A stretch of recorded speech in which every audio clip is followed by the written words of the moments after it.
गोवा येथे 7 तारखेला झालेल्या राष्ट्रीय ओबीसी महासंघाच्या राष्ट्रीय महाअधिवेशनावर जरांगे पाटील मराठा नेते यांनी गंभीर आरोप केला। तो आरोप म्हणजे की त्या गोवा येथील अधिवेशनामध्ये एक प्लान रचला, डाव रचला, कट रचला आणि मराठा आंदोलनात दंगे घडवण्याचा तो कट होता, अशा प्रकारचा गंभीर आरोप जरांगे पाटील यांनी केलेला आहे।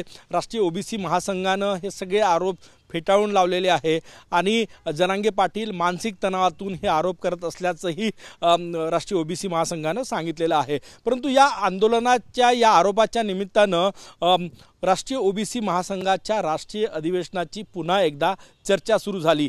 मी एक माध्यम प्रतिनिधी म्हणून स्वतः त्या संपूर्ण अधिवेशनामध्ये पूर्ण वेळ उपस्थित होतो। 7 तारखेला साधारणतः 11 सव्वा 11 वाजता गोवा येथील श्यामाप्रसाद मुखर्जी इंडोर स्टेडियम येथे अधिवेशन सुरू झालं। या अधिवेशनासाठी महाराष्ट्राचे मुख्यमंत्री देवेंद्र फडणवीस, भाजपचे नेते माजी मंत्री परिणय फुके, काँग्रेसचे वरिष्ठ नेते विजय वडेट्टीवारजी, राष्ट्रीय ओबीसी महासंघाचे राष्ट्रीय अध्यक्ष डॉक्टर बबनराव तायवाडे यासह काँग्रेस, भाजप आणि वेगवेगळ्या पक्षांचे उद्धव ठाकरे गटाचेही आमदार त्या ठिकाणी होते। तर वेगवेगळ्या पक्षाचे सगळे ओबीसी आमदार जे आहेत ते त्या ठिकाणी उपस्थित होते।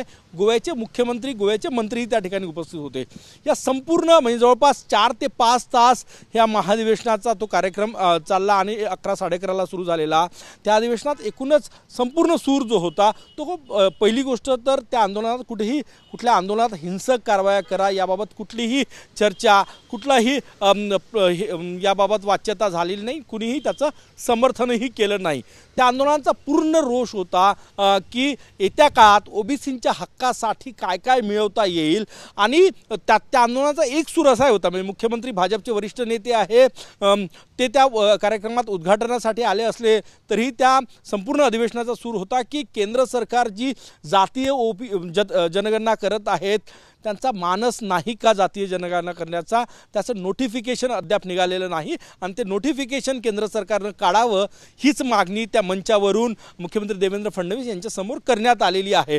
त्यामुळे मराठा आंदोलनात दंगे घडवण्याची कुठलीही बाब या संपूर्ण आंदोलनात, कारण की हे 10वं महाअधिवेशन होतं आणि त्यात झालेली नाही किंवा कुठलीही गुप्त बैठकही त्या ठिकाणी झालेली नाही। जे ठरलं ते जवळपास 1,500 ते 2,000 पब्लिक त्या ठिकाणी होतं, संपूर्ण स्टेडियम भरून होतं आणि त्यांच्यासमोर नेत्यांचे सगळे भाषणं झाले। सगळे भाषणं जे आहे ते सोशल मीडियावर उपलब्ध आहेत। TV9 मराठीनेही ते माननीय मुख्यमंत्री देवेंद्र फडणवीस यांचं भाषण त्या ठिकाणी दाखवलेलं आहे।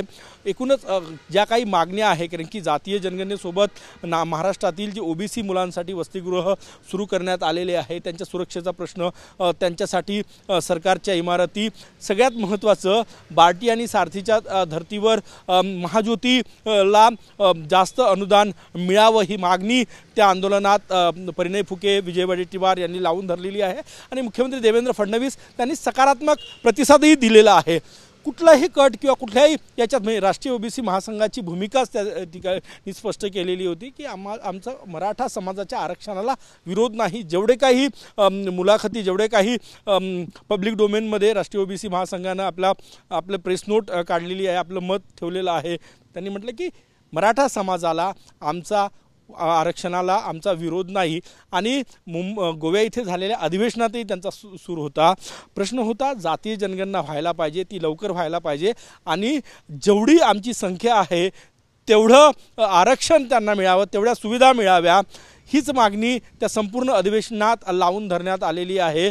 दुसरं कुठलाही विषय त्या ठिकाणी नव्हता, कुठलंही कट कारस्थान त्या ठिकाणी झालं असं म्हणजे संपूर्ण अधिवेशन कव्हर केल्यामुळे मी हे विश्वासानं सांगू शकतो। संपूर्ण चर्चा ओबीसीच्या मुद्द्यावर झाली। सगळ्यात महत्त्वाचं या अधिवेशनानंतर काय, कारण की राष्ट्रीय ओबीसी महासंघाचं जे गेले 5 अधिवेशन मी स्वतः एक माध्यम प्रतिनिधी म्हणून कव्हर करतो आहे। अधिवेशनानंतर ठराव अधिवेशनात पार केला जातो, त्याच्यात ज्या काही मागण्या आहे ओबीसी समाजाशी रिलेटेड देश पातळीवरच्या, राष्ट्रीय पातळीवरच्या, राज्य पातळीवरच्या त्याचा एक ठराव केला जातो आणि संबंधित विभागाला ते ठराव पाठवले जातात. जर महाराष्ट्राचे प्रश्न असेल तर महाराष्ट्राच्या ओबीसी मंत्र्यांना ते ठराव पाठवले जातात. मुख्यमंत्र्यांशी संबंधित असेल तर मुख्यमंत्र्यांना ते ठराव पाठवले जातात. केंद्राचे संबंधित असेल तर पंतप्रधान नरेंद्र मोदी यांना ते ठराव पाठवले जातात. ती परंपरा याही याच्यात कामात होती, ते प्रकाशित झालेलं आहे आणि त्यात ओबीसींच्या सगळ्या मागण्यांवर चर्चा झालेली आहे.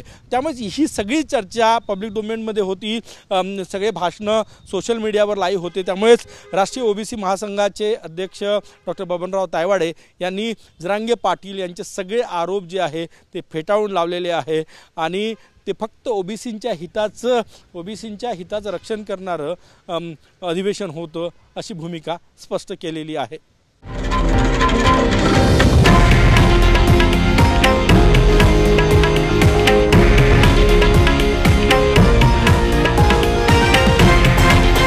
हे आहे देशातील नंबर 1 न्यूज नेटवर्क आणि आपण पाहत आहात TV9 मराठी, एकमेव.